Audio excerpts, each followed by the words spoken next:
भुवनेश्वर विजु जनता दल मुख्य कार्यालय आमर सांगठनिक निर्वाचन शेष पर्यायर आज समस्त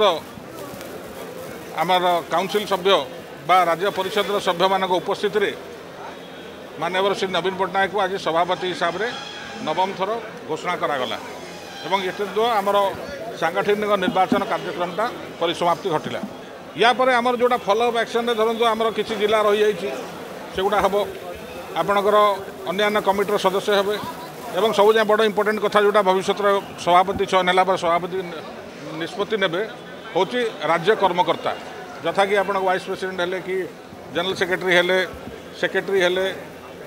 साधारण संपादक हेले माने आमर जुग्म संपादक हेले ये समस्त प्रक्रिया बर्तमान कार्यकारी आरंभ हो निश्चित भाव में दृढ़ता सह लड़ब या कौन दिमत ना आज आम विरोधी दल अच्छे अर्थात नुह कि आम निर्वाचन लड़बू ना निश्चित भाव में लड़ा हम और दृढ़ता सहित लड़ा हम आज नवम थर निर्विवादीय नेता भाव विजु जनता दल सभापति भाव निर्वाचित होगा गोटे आह्वान रखिंट केंद्र जो भारतीय जनता पार्टी सरकार अच्छी एवं ओडिशा जो भारतीय जनता पार्टी सरकार अच्छी ओडिशार लोकंर हक रु न्याय अधिकार रु जदि सामान्य कम उड़ा हम विजु जनता दल लड़े आर पार कर आज आम ओडिशा जाकर जिते सब राज्य कार्यकारिणी सदस्य मैंने आसी उच्छ्वसित संबर्धना देती सतेजमी शपथ नहीं ओडिशार भारतीय जनता पार्टी सरकार को हटेबे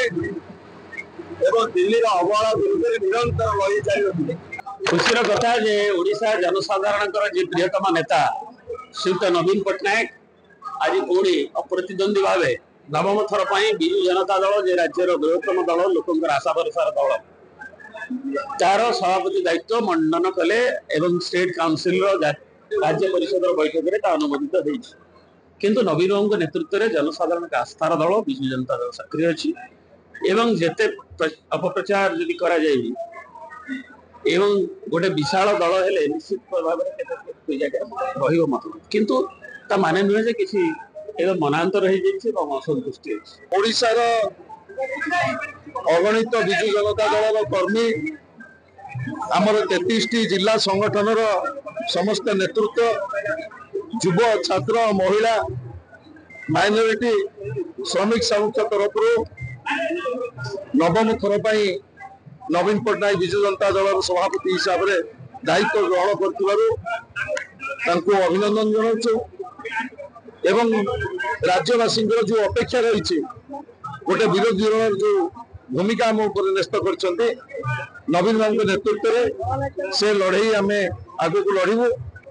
एवं आगामी दिन में नवीन बाबू नेतृत्व में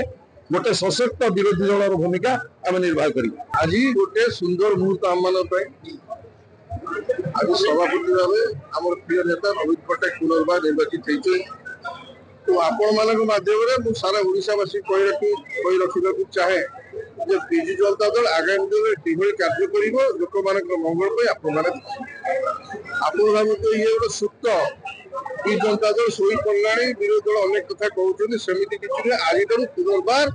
आम लोक सेवा लगे और माननीय सभापति नवीन पट्टनायक नेतृत्व सारा ओडिशावासी।